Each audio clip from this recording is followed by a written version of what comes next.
തിരുവനന്തപുരം നഗരത്തിലെ ഒരു ഫ്ളാറ്റിൽ രേവതി എന്ന 25കാരി താൻ ജീവിച്ചുപോന്ന സുരക്ഷിതമായ ജീവിതം ഒരു നിമിഷം കൊണ്ട് തകർന്നുപോയ അവസ്ഥയിലായിരുന്നു.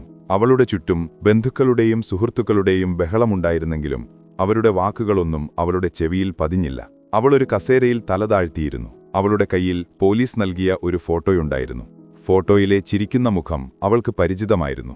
ദിവസങ്ങൾക്ക് മുൻപ് അവൾ വിവാഹം കഴിച്ച, ജീവിതം മുഴുവൻ ഒരുമിച്ച് ജീവിക്കാമെന്ന് സത്യം ചെയ്ത അവളുടെ ഭർത്താവ് വിനീത്. എന്നാൽ ഇപ്പോൾ വിനീത് എന്നയാൾ 10 കല്യാണങ്ങൾ കഴിച്ച ഒരു തട്ടിപ്പുകാരനാണെന്ന് പോലീസ് അറിയിച്ചിരിക്കുന്നു.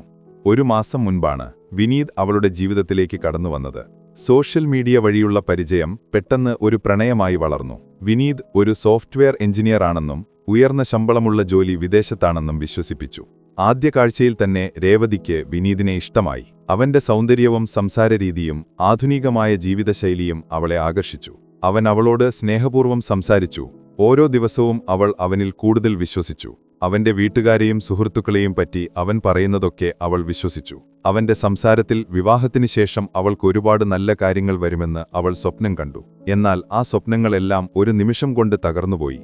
വിനീത് എന്ന പേരിൽ വന്ന ആൾ അവളുടെ ജീവിതത്തിൽ നിന്ന് മാത്രമല്ല, 10 മറ്റ് സ്ത്രീകളുടെ ജീവിതത്തിൽ നിന്നും പണവും സ്വർണവും മോഷ്ടിച്ചാണ് പോയതെന്ന് പോലീസ് പറഞ്ഞു. രേവതിക്ക് ഇപ്പോഴും വിശ്വസിക്കാൻ കഴിഞ്ഞില്ല. താൻ ഇത്രയും വിശ്വസിച്ച ഒരാൾ ഒരു തട്ടിപ്പുകാരനാണെന്ന്. തുടർന്ന് എന്താണ് സംഭവിച്ചതെന്നറിയാൻ പോലീസ് രേവതിയോട് ചോദ്യങ്ങൾ ചോദിക്കാൻ തുടങ്ങി. അവൾ ഓരോ ചോദ്യങ്ങൾക്കും മറുപടി പറയുമ്പോൾ അവളുടെ മനസ്സിൽ അവളുടെ ജീവിതത്തിലെ ഏറ്റവും മനോഹരമായ ദിവസമായ അവളുടെ വിവാഹ ദിവസം ഓർമ്മ വന്നു. പോലീസ് സ്റ്റേഷനിലെ കസേരയിലിരുന്ന് രേവതിയുടെ മനസ്സ് പിന്നോട്ട് സഞ്ചരിച്ചു. ഒരാഴ്ച മുൻപ് നടന്ന അവളുടെ വിവാഹത്തിന്റെ വർണ്ണശബളമായ ഓർമ്മകൾ അവളുടെ മനസ്സിൽ തെളിഞ്ഞുവന്നു. ബന്ധുക്കളുടെയും സുഹൃത്തുക്കളുടെയും ചിരിയും കളിയും, ആർഭാടങ്ങളില്ലാത്ത എന്നാൽ സ്നേഹനിധിയായ അവളുടെ അച്ഛനും അമ്മയും ഒരുക്കിയ വിവാഹവേദി. വിവാഹത്തിനായി വിനീത് വന്നപ്പോൾ അവന്റെ കൂടെ അടുത്ത ബന്ധുക്കൾ ആരുമുണ്ടായിരുന്നില്ല. അവൻ പറഞ്ഞത് അവന്റെ കുടുംബം മിക്കവാറും വിദേശത്താണ്, അടുത്ത മാസം അവരെല്ലാം ഒരുമിച്ച് കാണാൻ വരാമെന്ന് വാക്ക് നൽകിയിട്ടുണ്ടെന്നാണ്. അതുപോലെ അവന്റെ ജോലി സംബന്ധമായ തിരക്കുകൾ കാരണം വിവാഹത്തിന്റെ പല കാര്യങ്ങളും രേവതിയുടെ വീട്ടുകാരാണ് ചെയ്തത്. അതെല്ലാം രേവതിയെ അവന്റെ കാര്യത്തിൽ കൂടുതൽ വിശ്വസ്തയാക്കി. നിങ്ങൾ എപ്പോഴാണ് അവസാനം അവനെ കണ്ടത്? ഇൻസ്പെക്ടർ മനോജ് ചോദിച്ചു. ആ ചോദ്യം രേവതിയെ അവളുടെ ഓർമ്മകളിൽ നിന്ന് പുറത്തു കൊണ്ടുവന്നു.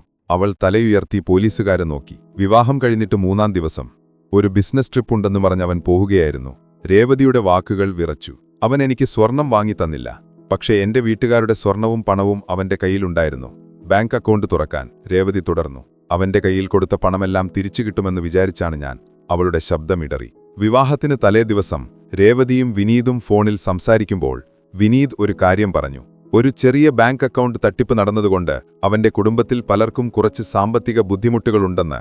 അപ്പോൾ രേവതിയും അവളുടെ കുടുംബവും അവനെ സഹായിക്കാൻ തീരുമാനിച്ചു. അവർ അവരുടെ എല്ലാ സമ്പാദ്യവും സ്വർണവും ഒരു പുതിയ ബാങ്ക് അക്കൗണ്ട് ഉണ്ടാക്കാൻ വിനീതിന് കൊടുത്തു. അതെല്ലാം അവന്റെ തട്ടിപ്പായിരുന്നു. പോലീസ് സ്റ്റേഷനിൽ ഇൻസ്പെക്ടർ മനോജ് രേവതിയുടെ വാക്കുകൾ ശ്രദ്ധയോടെ കേട്ടു. അവളുടെ കഥ വിനീത് എന്ന തട്ടിപ്പുകാരനെക്കുറിച്ചുള്ള മറ്റു പരാതികളുമായി വളരെ സാമ്യമുള്ളതായിരുന്നു. ഓരോ സ്ത്രീയുടെയും ജീവിതത്തിലേക്ക് അവൻ കടന്നുവന്നത് വ്യത്യസ്തമായ രീതിയിലാണെങ്കിലും ഒരേ ലക്ഷ്യത്തോടെയായിരുന്നു: പണവും സ്വർണവും തട്ടിയെടുക്കുക. വിനീത് ഒരുപാട് പേരുകൾ ഉപയോഗിച്ചിരുന്നു. ഓരോ വിവാഹത്തിലും ഓരോ പേര്. രേവതിയോട് പറഞ്ഞത് വിനീത് എന്നായിരുന്നു. എന്നാൽ മറ്റു ചിലർക്ക് അവൻ രാഹുൽ, ജോൺ, അലക്സ് എന്നീ പേരുകളിലാണ് പരിചയപ്പെടുത്തിയിരുന്നത്. വിവാഹത്തിന് അവൻ പലപ്പോഴും കുടുംബത്തെ കൂടെ കൂട്ടാറില്ല. എന്റെ കുടുംബം വിദേശത്താണ്, എന്റെ അമ്മയ്ക്ക് സുഖമില്ല, അവർക്ക് യാത്ര ചെയ്യാൻ വയ്യ, ഇതായിരുന്നു അവന്റെ സ്ഥിരം ഒഴികഴിവുകൾ. വിനീത് തട്ടിപ്പ് നടത്തിയ 10ാമത്തെ കേസാണിത്.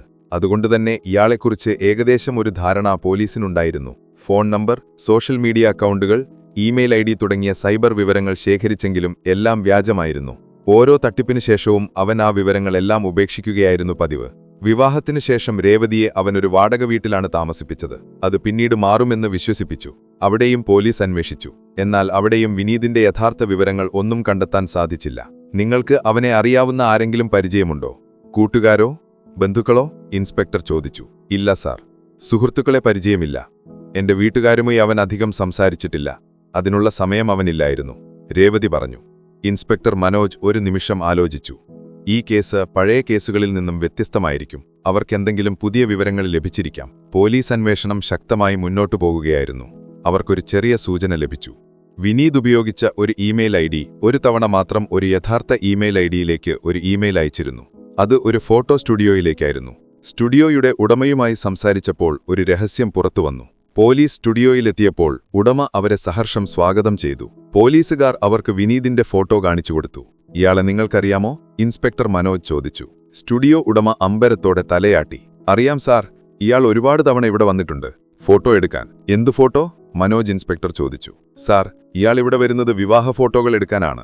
ഓരോ തവണയും ഓരോ പെൺകുട്ടിയുമായിട്ടാണ് വരുന്നത്. ഓരോ പെൺകുട്ടിയുടെ കൂടെയും പല പേരുകളിൽ ഇയാൾ വന്ന് ചോദിച്ചപ്പോൾ മോഡലിംഗ് ആണെന്നാണ് അയാൾ പറഞ്ഞിരുന്നത്. പേരുകളിലെ വ്യത്യാസം ഞാൻ ചോദിച്ചപ്പോൾ അയാൾ ഒഴിഞ്ഞുമാറി. പിന്നെ അയാൾ വന്നില്ല. ഞാൻ പിന്നെ അത് മറന്നുപോകുകയും ചെയ്തു. സ്റ്റുഡിയോ ഉടമ പറഞ്ഞപ്പോൾ മനോജ് ഇൻസ്പെക്ടർക്ക് ഇത് കേട്ടപ്പോൾ ആശ്ചര്യം തോന്നിയില്ല. അയാൾ മറ്റെന്തെങ്കിലും പറഞ്ഞിട്ടുണ്ടോ? അയാളുടെ സ്ഥലം എവിടെയാണെന്നോ മറ്റോ? ഇല്ല സാർ. പക്ഷെ ഒരിക്കൽ ആരോടോ ഫോണിൽ സംസാരിക്കുമ്പോൾ കട്ടപ്പന എന്ന് പറയുന്നുണ്ടായിരുന്നു.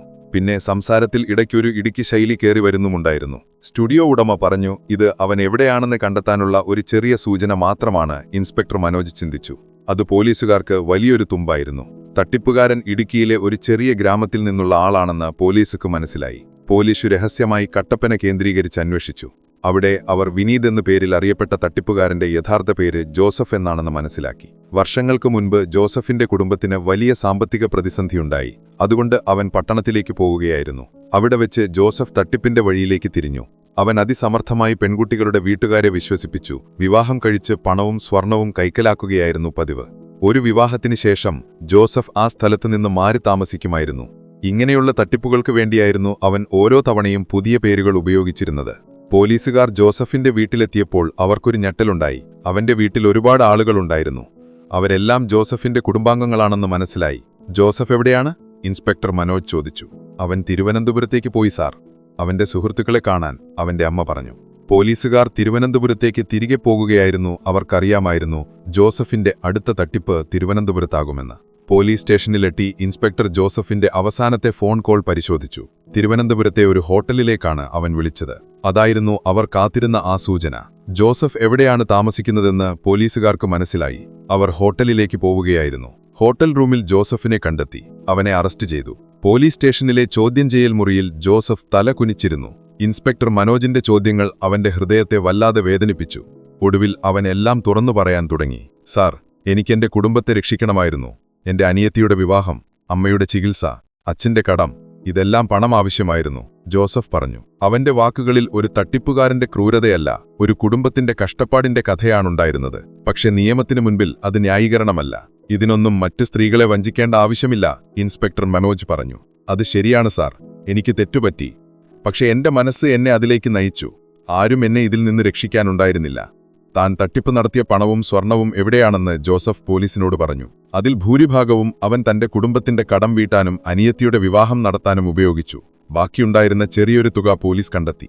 ജോസഫിനെതിരായുള്ള എല്ലാ തെളിവുകളും ശേഖരിച്ച ശേഷം പോലീസ് അവനെ കോടതിയിൽ ഹാജരാക്കി. ജോസഫിന്റെ തട്ടിപ്പിൽ വഞ്ചിതരായ എല്ലാ സ്ത്രീകളും കോടതിയിൽ മൊഴി നൽകി. അതോടെ ജോസഫ് ചെയ്ത കുറ്റങ്ങളെല്ലാം തെളിഞ്ഞു. ഇനി എനിക്കെന്റെ കുടുംബത്തെ സഹായിക്കാൻ കഴിയില്ല, ജോസഫ് ചിന്തിച്ചു. ജോസഫ് ചെയ്ത കുറ്റത്തിന് കോടതി അവനെ 5 വർഷത്തെ കഠിന തടവിന് ശിക്ഷിച്ചു. ആ ദുരന്ത കഥ അങ്ങനെ അവസാനിച്ചു. ഇൻസ്പെക്ടർ മനോജ് രേവതിയെ വിളിച്ച് ജോസഫ് അറസ്റ്റിലായ വിവരം അറിയിച്ചു. രേവതിക്ക് സന്തോഷം തോന്നിയില്ല. കാരണം അവൾക്ക് നഷ്ടപ്പെട്ടത് പണമല്ല, ഒരു ജീവിതമായിരുന്നു. പക്ഷെ അവൾക്ക് നീതി ലഭിച്ചു. ഒടുവിൽ ഈ കഥ നമുക്കൊരു പാഠം നൽകുന്നു. ഓൺലൈൻ ബന്ധങ്ങൾ വളരെ ശ്രദ്ധയോടെ കൈകാര്യം ചെയ്യേണ്ടതുണ്ട്. അപരിചിതരുമായി സംസാരിക്കുമ്പോൾ അവരെ വിശ്വസിക്കുന്നതിനു മുൻപ് അവരുടെ പശ്ചാത്തലം പരിശോധിക്കുന്നത് ബുദ്ധിപരമായ കാര്യമാണ്.